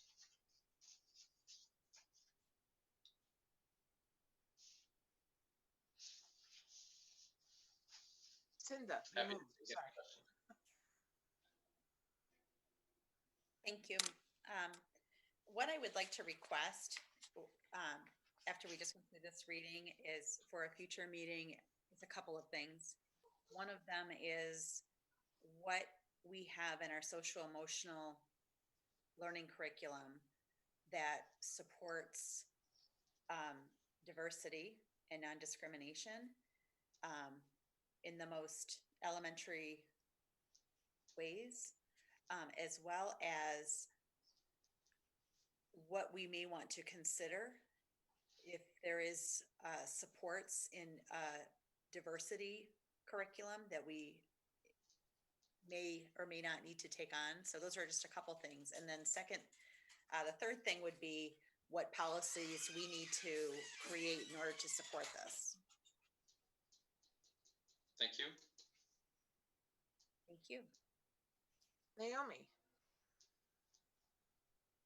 So in the same vein, and this is riffing a little bit off the language of the policy itself, which looks quite solid. I would be, Cindy, I think this relates to what you were saying as well. I'd be very interested in at some point in the future also hearing a bit about what we already do in terms of welcome as opposed to non-discrimination, because there's the distinction between those two. There's people having the right to legal recourse for harm that's done, and then there's an inclusive environment. And it just would be good to know where we stand on those pieces, social emotional program and otherwise. And diversity, I would say. Absolutely. And I think that this is a start. And as I mentioned, I wanted to preface tonight's because it's timely. I think we move things around because it's timely. And all areas. I think, like I said, all areas of the district, I think will get looked at in how we can make it a more inclusive and cohesive environment, whether it be curriculum, whether it be how we deal with personnel issues, everything top to bottom. So I think that this is the policy is the backbone of the district. I mean, it's really one of our biggest roles as a board. But then when it comes into operationalizing, I think that this environment definitely creates that call to action, even if it's things that we're doing, just to point out how important it is that we're doing it and maybe vocalizing it a little bit more. And where we need to enhance it based on today's world, then we enhance it and focus it a little bit better. And I think that's the one thing that we've been is I wouldn't say reactive, but responsive to the world in which we're navigating, and that's all credit to administration. We're here to set the agendas and set the policies and the budgets, but when it comes to being able to operationalize this, I think it comes from a very responsive and well thought out place. So this is a good time to really start that ball rolling. And of course, the first step is a good policy to support what administration is trying to do. So on that note, I actually only had one question of the policy, and that is, who is our human rights officer? And if so, how do we document that, whether it be on our website? So again, a human rights officer could be in response to a family, a student, whatever. So how do we put in place a structure that we can have a communication with the district's human rights officer? Yep. Shannon, can you hear me? I can. Because my screen just went out, so I can't see anybody anymore. So at least you can hear me. You're still there if it makes you feel any better. Okay. I asked that question as well. So the policy that was that we're providing you tonight names that that player, that role, as human rights officer, but it doesn't require that school districts adopting this policy have a position named that. What it does require is that we have an individual who is named in the plan that we'll be presenting to the board early this fall, to whom people can make contact for such complaints. So in the past, so right now, the tradition in Merrimack has been that the assistant superintendent for curriculum has been the Title IX district Title IX coordinator and the District 504 coordinator, under which are building coordinators.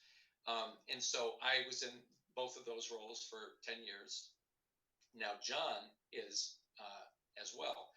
And but that doesn't mean that John is the only one doing this. So there are individuals, and the policy calls out that we need to identify, not in the policy, but in the plan, and then publish out who are those people. So if I have something coming up relative to Title IX or 504 at a particular school, I can easily access who that is.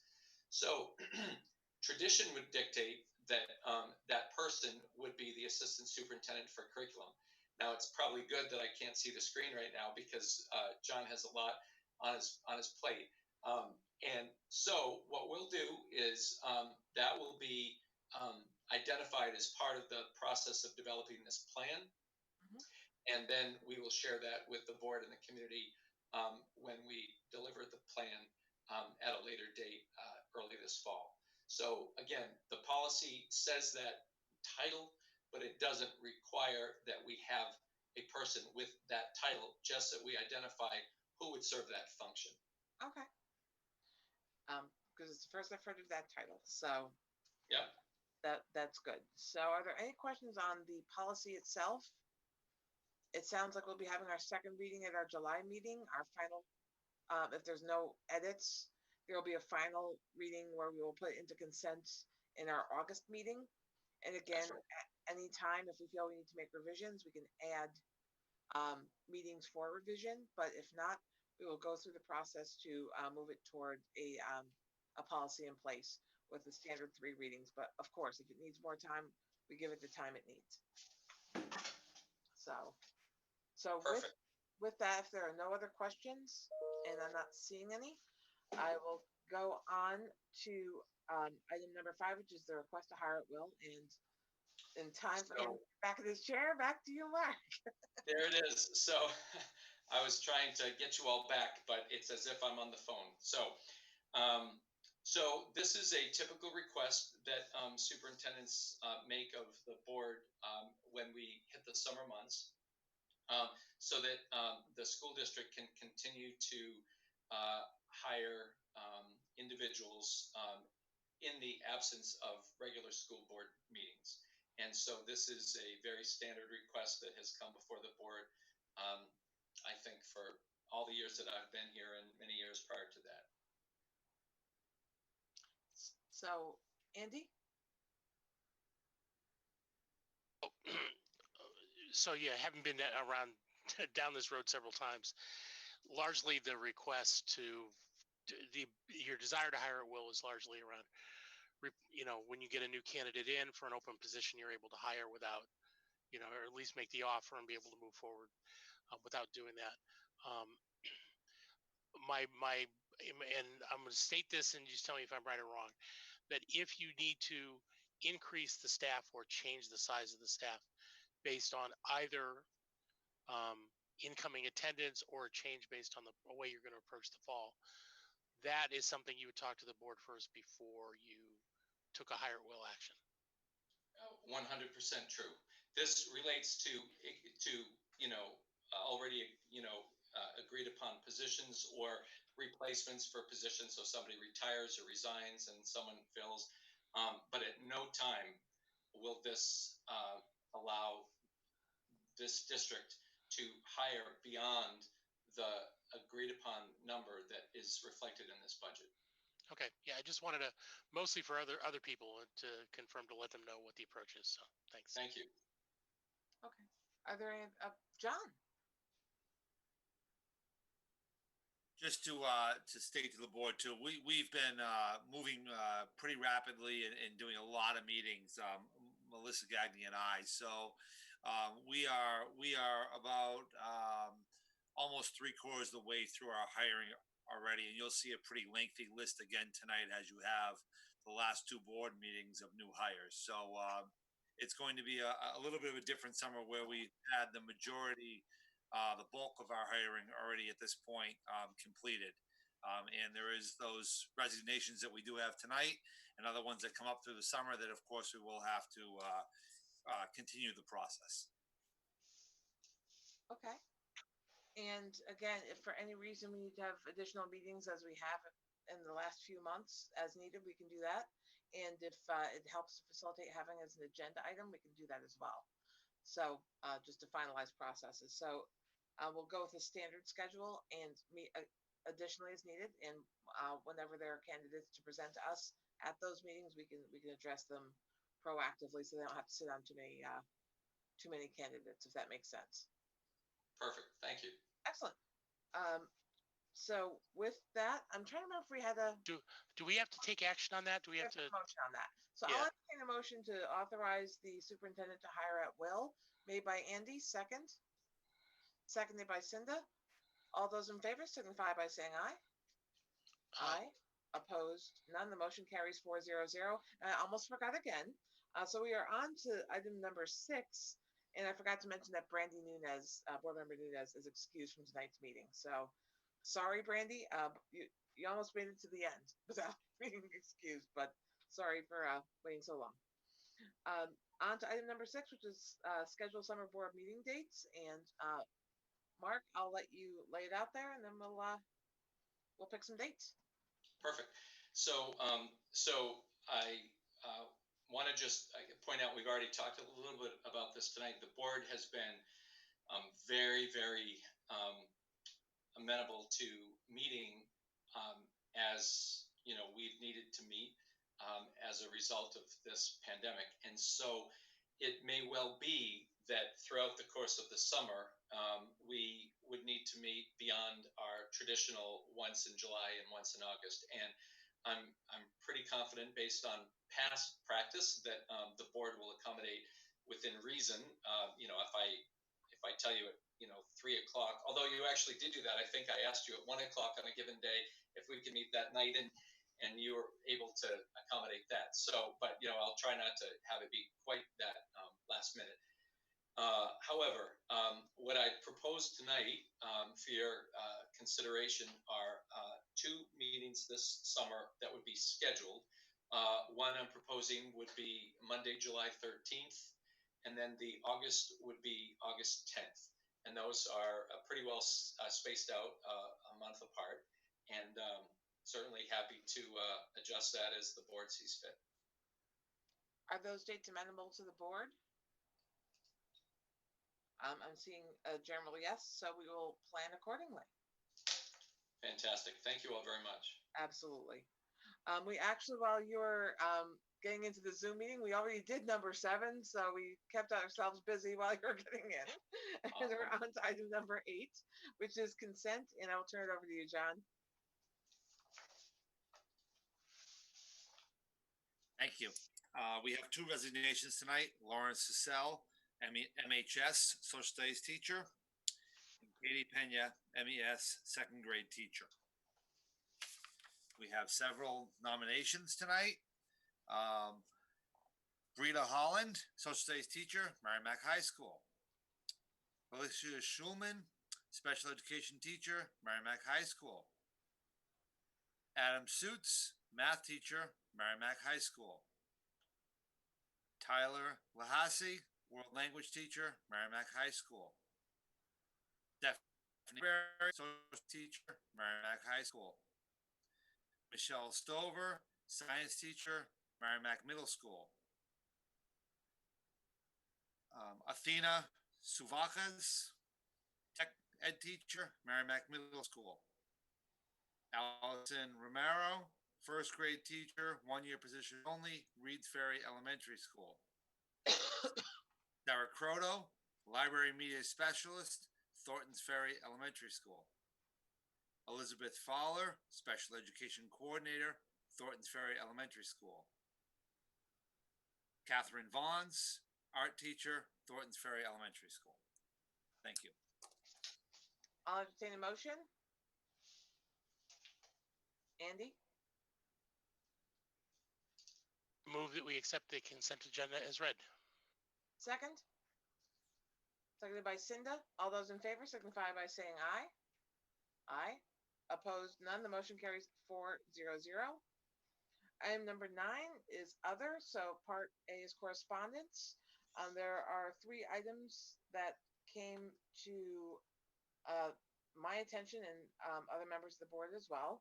The first is about fields, which we addressed in the earlier portion of the meeting because of the expansion of activities approved by Governor Sununu.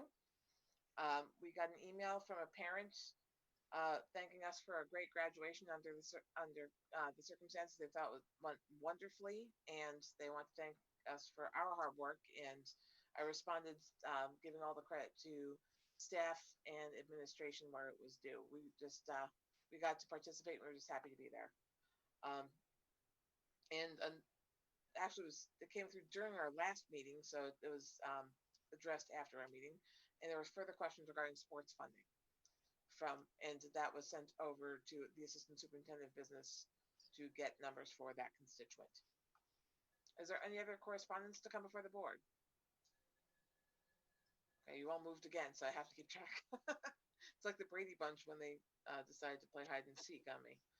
Are there any comments from the board? Andy and Cinda. Yeah, I just wanted to give a heads up to folks. So I know the voter's guide went out through the mail late last week. There were a couple of small typos that were in it. I'd like to have people be aware that either on the district district Facebook page or within the SAU26.org website, there's an updated voter's guide. The corrections are largely wording around the asbestos around the windows in that particular article, and then the tax impact on the space study that was there. Those are the 2 minor adjustments. I don't know, Shannon, do you want to speak to the notes that were put in about the? Based on how this election went this year, at a prior meeting, we discussed a couple of the warrant articles that were not going to even be able to be fulfilled had they passed. So with that, we wanted to reinforce that note in writing, even though we discussed it publicly at our meeting. And that was the windows at Merrimack High School and the bleachers would not be able to be completed, even if the voters approved the funding via the warrant article. And again, the warrant articles I was going to kind of dial it back a bit. The warrant articles were designed to put the decision in the voters' hands on items that were not going to keep us from delivering the public education we needed and keeping our facilities safe, the safest, or make them unsafe. But there are things that do need to be addressed, and we wanted the voters to weigh in because today we can go without, but they definitely are things that need to be addressed. So those two items, because of how we would have to put them out for bid, accept the bids, contract for the work, and have the materials completed, we would not be able to do that in this year's budget cycle. So we added notes to the voter's guide amendment that addressed what we said at our meeting. The other thing that we want to note is because we had a deliberative session that was binding, the board could not legally change their vote. But we wanted to let you know a vote of yes would do. So this was an informational thing. So again, we couldn't change our official position, but we wanted the voters to understand that even if they voted yes, we would not be able to get that work done because of the timing of this year's election. So it's a very unique circumstance that we're in that created those notes that we probably, in a perfect world, will never see those kind of notes again because we'll just elect on time. And not so close to the fiscal year. So what this means is that if those two articles, the one for the bleachers and the one for the windows, if they do happen to pass, that money will just pass through and get to return to the taxpayers at the end of the year because we won't be able to spend it. Correct. But we have to take it in if it's passed by the right. vote. If it's passed, we take it in, but we won't be able to spend it because of this time frame. Right. Basically. And we won't use it for other purposes or anything. It just gets passed right back. Right. It will go right back. Okay. Thanks. That was my only comment. Sure. Shannon, may I just say one thing about that? You bet. I think it's certainly known to the board and probably known to most people watching, but just in the off chance that it isn't, and Matt maybe can weigh in on this too. So I just want to draw a fine point on this particular issue.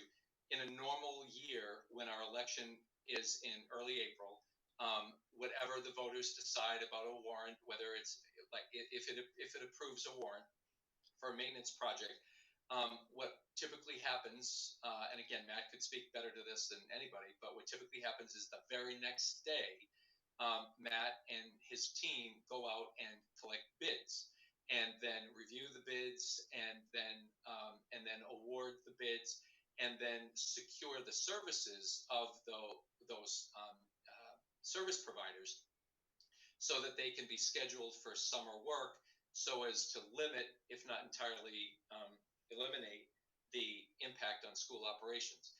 So that's the typical process. This year, because of COVID and the need to delay the town election, there can be no vote on a warrant article until the town election, which now will be June 23rd. So we are months past the opportunity to be able to seek bids, review the bids, and get work done for the summer. So it's not a lack of will or desire. It's literally just a function of the way that things have played out this year. So I'm sure that most people watching know that, but in the event that people might wonder, well, why can't they? That's entirely the reason.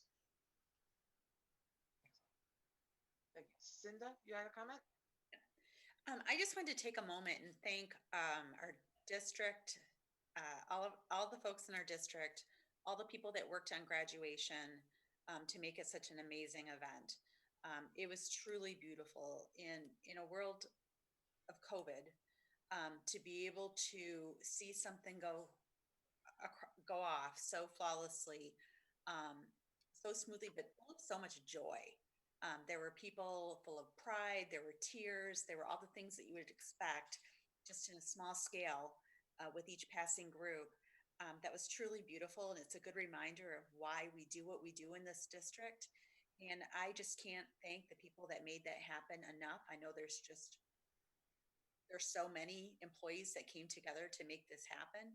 And I also want to thank the students and parents for being flexible and gracious. And it was truly a pleasure to witness. So I just wanted to take a moment and acknowledge that, because it really is, like, shows you those kids, went through all 13 years. And it's just my favorite part of doing this job and my favorite part of what we do as a district.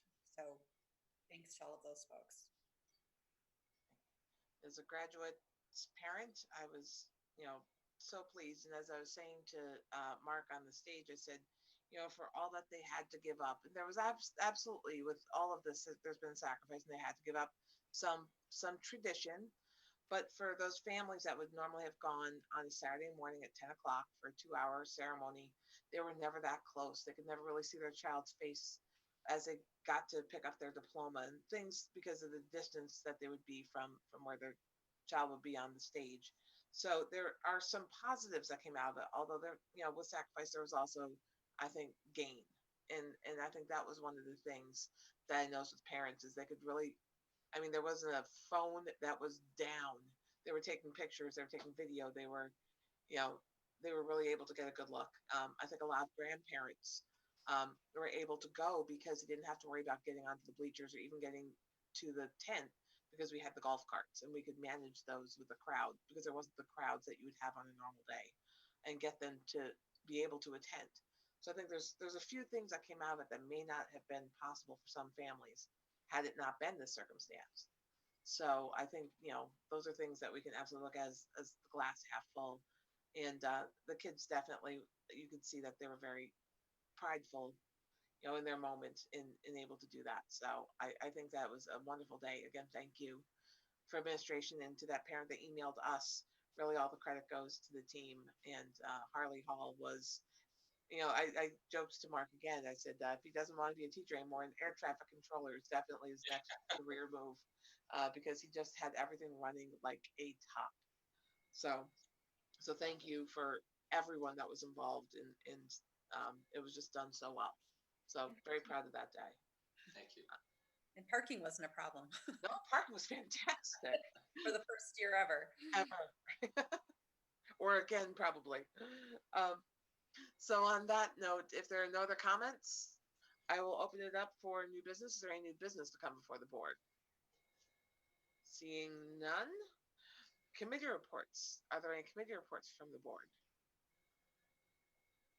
And we had our final professional development meeting on the 4th. So it was after our last meeting. And basically they're doing summer planning for the personal development plans and getting final paperwork in. Obviously, this is crunch time. They still have the same deadlines for their certifications. And so it was a very fruitful hour that I got to spend before I had to jump off for another meeting. And they were still going when I left. But John, I don't know if I missed anything that you could share because you were at that meeting.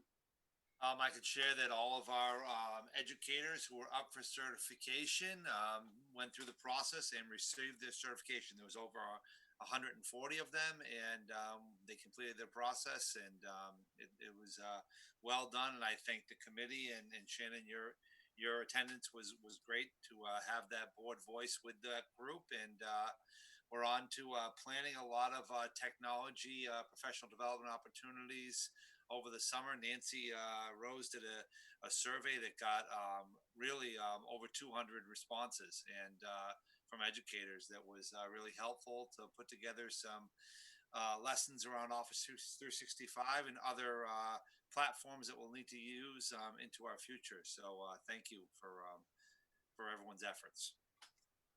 Thanks, John, for backing me up on that one.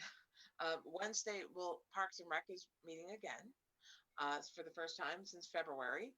And we'll be meeting at Town Hall with a hybrid because there's a number of members that will not be attending in person for reasons of social distancing. So I will plan to be at Town Hall for that Wednesday meeting, and we'll report back at our next meeting. But that's a new development that there's a meeting at Town Hall. So I wanted to share that. Next would be, if there's no other committee reports, I'm going to do one more check. And we have no public comments on agenda items. We've got no forms and we've got no emails this evening. So I will entertain a motion to adjourn. Made by Andy, seconded by Naomi. All those in favor signify by saying aye. Aye. Opposed, none. The motion carries 4-0-0. Thank you and good night. Good night, everyone.